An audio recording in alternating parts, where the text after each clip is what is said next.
Okay, so let's do Proverbs 31. Now, Proverbs 31 was not written by Solomon. It's actually put in here the words of King Lemuel. We'll go over here. The oracle which his mother taught him. So these are words from King Lemuel's mother to her, and it includes the description of a worthy woman or wife, which is an old poem, actually, an acrostic, which meant in the original poem it was written like a book of ABCs. A stands for this, and B stands for this. When you translate it, it loses all of that. But it was still meant to be a book very much like the ABCs. So we'll go through this. The words of King Lemuel, the oracle which his mother taught him. What, O my son, and what, O son of my womb, and what, O son of my vows? And what? Do not give your strength to women, or your ways to that which destroys kings. It is not for kings, O Lemuel. It is not for kings to drink wine, or for rulers to desire strong drink, for they will drink and forget what is decreed, and pervert the rights of all the afflicted. Right. Rulers shouldn't drink. Give strong drink to him who is perishing, and wine to him whose life is bitter. Let him drink and forget his poverty, and remember his trouble no more. Okay, that's a line a lot of people use. I mean, give drinks to the poor and the people who have bitter and sad lives so they can forget their troubles. It says that. Some versions actually says let them drink beer to forget their poverty. Verse 8, open your mouth for the mute, for the rights of all the unfortunate. Okay? Open your mouth, judge righteously, and defend the rights of the afflicted and needy. So, that's Lemuel's mother's wise words to her son, King Lemuel. And this, verse 10 and on, is the acrostic poem written a long time ago. An excellent wife who can find, for her worth is far above jewels. The heart of her husband trusts in her, and he will have no lack of gain. She does him good and not evil all the days of her life. She looks for wool and flax and works with her hands in delight.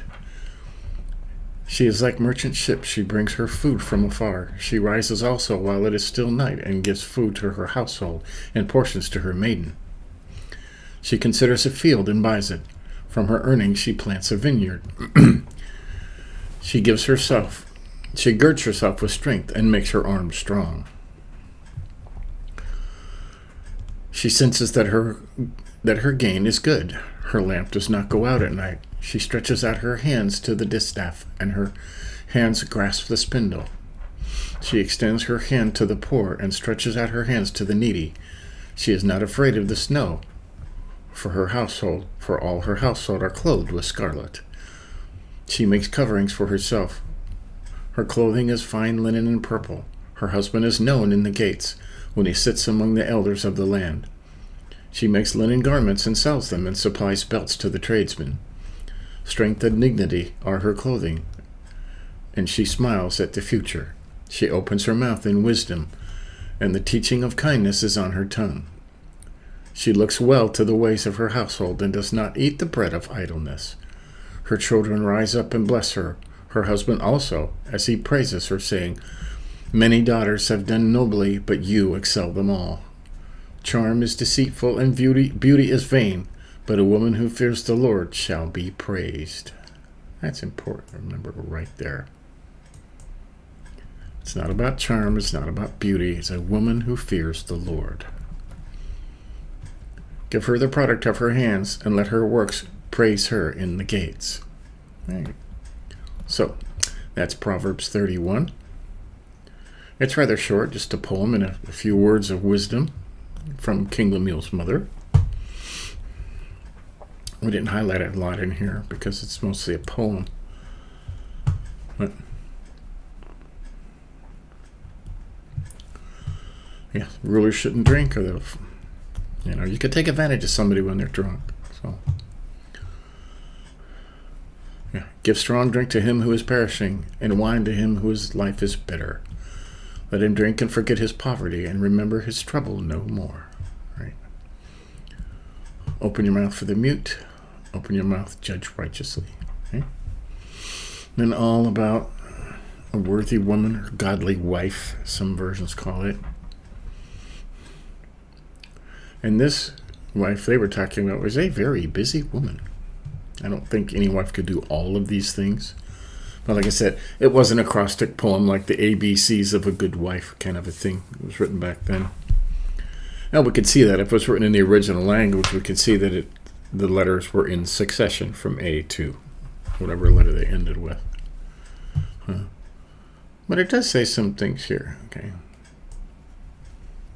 You know, her husband is known at the gates, you know. It's important to be a godly wife, but you have to have a godly husband, okay? So, it's verse 31, and that ends Proverbs for November in the New American Standard. I'm not sure which version we'll start with tomorrow. I'll surprise you. I'll surprise me. But it'll be another one that words it differently, you know, that give us a new take on the whole thing. And we'll keep doing this. So, I hope November was good. It was a lot of fun. We learned a lot. And we'll keep going. See you tomorrow.